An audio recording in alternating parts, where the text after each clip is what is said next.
All right, music fans, truth seekers, welcome.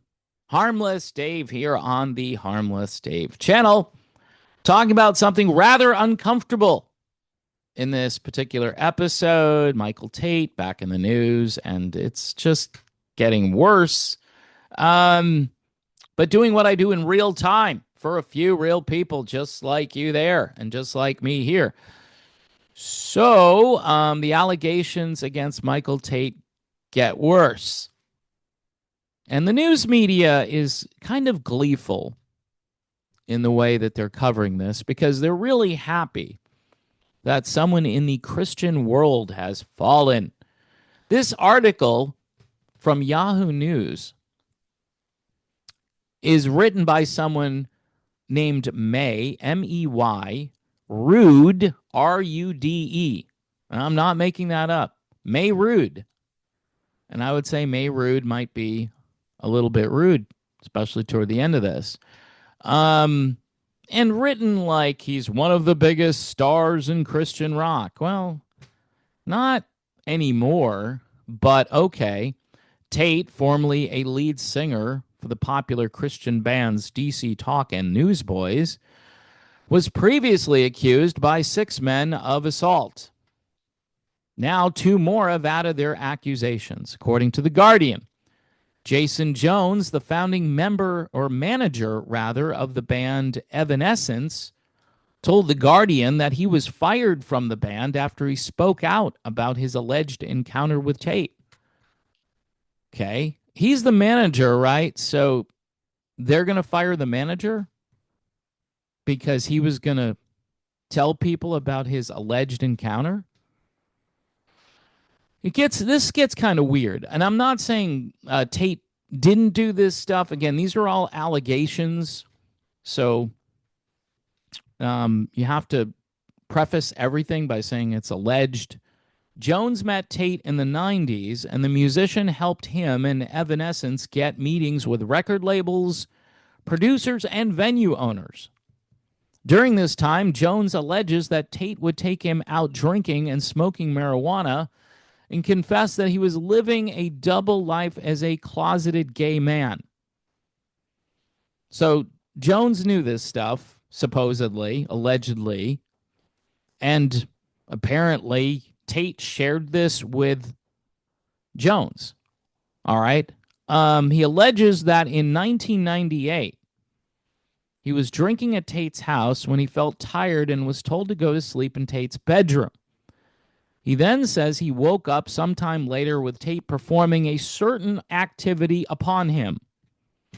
Just cleaning this up a little bit. I think you know what that was. I said no and pushed him off, but then somehow I passed out again. That sounds a little weird. I just passed out again after Tait was performing something upon you. You passed out. I woke back up and he was still doing it. So I don't know how much you actually passed out. I said no again and then nodded out. So Jones has passed out twice and Tait has persisted. And then I woke up a third time and aggressively shouted no and pushed him harder.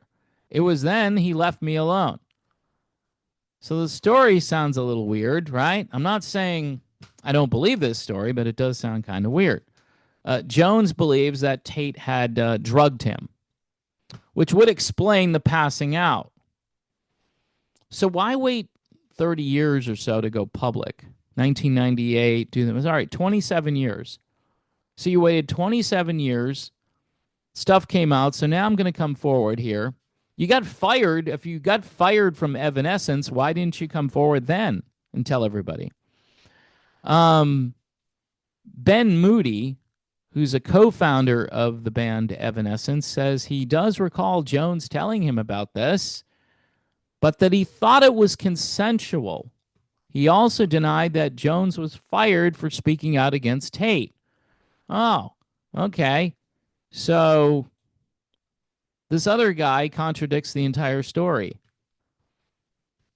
Consensual. I was a kid, only 18, and clearly didn't realize what he was going through. Moody said, I'm sure I missed a lot of things I'd recognized today. I didn't realize he was traumatized. Or maybe he's looking for money. Maybe he's looking for fame. We don't know. And we don't know if this story is correct. If he thought it was consensual and it was originally consensual, that might explain why it took 27 years for it to come out. Another man, Randall Crawford, alleged that in 2000, now this is a totally separate story, he went over to his friend Tait's house after a bad breakup. There he says he had one shot of alcohol. Why does everybody have to have alcohol when they go meet up with Tait? Just can't you have a conversation without the booze? And then he blacked out shortly after he had the one drink. He says he remembers waking up with his pants around his ankles and his legs and in the air with Tait licking a certain part of his anatomy. What the heck? Tait has, and then they go on to this part, which is interesting how they link this to conservative Christianity. Get this. This is, again, her name is May Rude, who's writing this. I'm just saying her name. I'm not implying anything other than her name kind of matches the tone of this entire thing. So if you've been following this so far, Tait is a serial abuser, even though this all looks consensual. This looks like it could be. I just woke up with my pants around my ankles. And Tait licking certain part of me. Tait has been a superstar in the conservative Christian world. How about I don't think he's been a conservative Christian. I don't understand why the word conservative is in there. Since the late 80s, a lot of conservative Christians don't like Christian music at all. So that's a bad take. That's one of those, well, I'm just going to lump it in with everything. That's the way I'm going to write this. But this is how, since the late 80s with bands like DC Talk, Newsboys, and Tait. In 2004, he and fellow DC Talk member Toby Mac worked with Christian nationalist organization Wall Builders to publish the book Under God. Christian, I didn't know Wall Builders were a Christian nationalist organization. I think Wall Builders, their whole point or purpose, if I recall, was to educate people on how the founders were kind of Christian. I think that's what their premise was, education. And to put the term Christian nationalist in this, when I think of Toby Mac, I don't think of a Christian nationalist. I just don't. Tait's song with the Newsboys, God's Not Dead, has become an anthem for the Christian right. Really? And is featured in several evangelical and Christian nationalist films of the same name. More recently, oh boy, here we go, Tait has endorsed and supported Donald Trump in his campaigns for president. So, what do we get from this article? Tait, serial abuser, right? Serial assaulter, supports Donald Trump.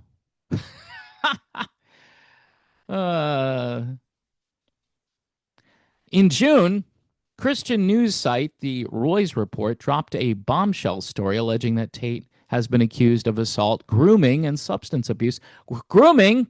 Wait. I thought the media didn't believe in grooming. I thought grooming was some kind of right-wing construct. So you can't have it both ways here, Yahoo News. You can't go in that direction because you guys are all like, that's not a real thing.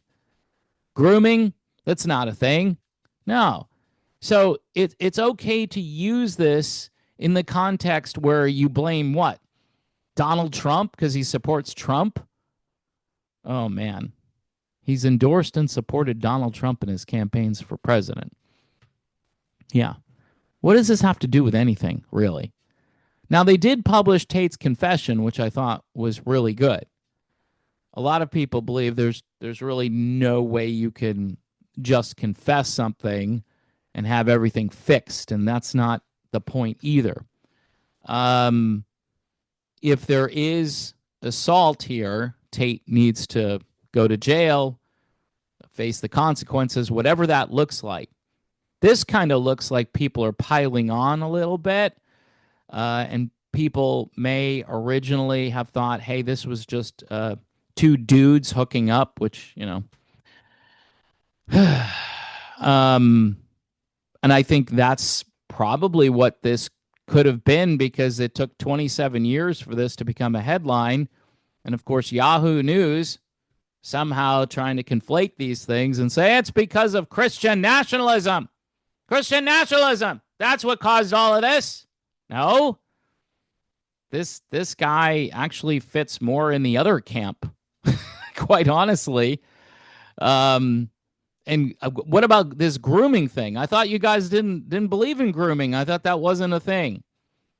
This is not a thing. It's something that the right wing has made up. But now you're going to use it to make your point. God's Not Dead is some kind of a Trump song because people think that maybe the idea of God is under attack, like the movie God's Not Dead, which basically is trying to defend God. To say God's not dead, how is that a right wing construct? Anyway, I think I've beat this one a little too much. Maybe not the right term to use, but I've certainly gotten the point out here. So, anyway, what do you do? What do you do? Well, you still have to pray for everybody involved. Pray for the victims first. I guess it doesn't matter who you pray for first, second, third. But yeah, Michael Tait should be prayed for. I mean, you do pray for people to get to the end of themselves and realize that they need grace, but they need to change. And the only way they're going to change is if they want to change and that God helps them change. That's the key to it. You've got to be open to it, but God's got to do the changing. We're all sinners. We all fall short of the glory of God. So we all need grace. Some of us need more grace than others. The only way you're going to need the grace is if you actually go to a place, a dark place like this, and do some really bad stuff. And Tait, of course, is going to be shunned. He's going to be cast aside. But some of these people, I think, are coming forward to kind of pile on. And the media loves this stuff. Like I've said before, the media is like, look, this doesn't work. Look, here's another failure. And they don't understand that everybody, to some extent, is a failure. And that we all need God's grace and love and forgiveness. But if Tait did something wrong to the extent where he broke the law and he hurt people, then he needs to pay the consequences with society. But the way society has been trending lately, this is becoming less and less of an issue for the people who are writing this article. I thought they were on the other side of this. So it's interesting. I mean, if this guy supported Joe Biden for president, they would have been like, hey, his rights here, these are allegations. Leave him alone. That's what they would have done. But because supposedly he supported Trump, and I don't think he was like this staunch Trump guy out there. I didn't see him on the campaign trail or anything like that. But hey, if we can kind of associate him with the whole MAGA scene, then yeah, he's a horrible person. He's a molester. He's an abuser. And man, just shows you the kind of people that hang around with Donald Trump. Okay. Yeah, I know. Trump's got some issues. That Epstein thing, that doesn't look too good. Come out with the intel and put the whole thing to rest. If there's nothing to see, let's see it and we'll decide if there's nothing to see there. But, I don't trust anybody. I just don't. I don't trust them. All right. So before I go, I know this isn't a great video to feature music in, but my old friend Charlie Crane sent me a couple of great albums here that his band Covenant did. Loose Cannon, the one with the tower there, it's just such a cool album cover. And the other one called Under the Gun. All right. This is Christian rock, folks, and it's real. All right. It's organic, um, great lyrics. It's Bible centric music. Um, and it's independently produced and it's good. It rocks out. I had a couple patrons here on the channel that really like this stuff. And they were telling me, hey, I don't usually listen to this kind of music, but this is good stuff. And it's not your typical Christian contemporary newsboys sounding stuff. Sorry, Michael Tait. Yeah, I liked the DC talk. I liked the Tait solo stuff. I wasn't a big fan of Tait when he was in the Newsboys. But anyway, Covenant is a cool band. I will put a link in the description where you can order your own Covenant. All right? Because it's worth ordering. It's worth cranking it up in the car. Um, it's just good stuff. It rocks. All right, folks. I'm done with this video again. Thanks for being here and supporting this channel. Uh, everyone is a fallen person.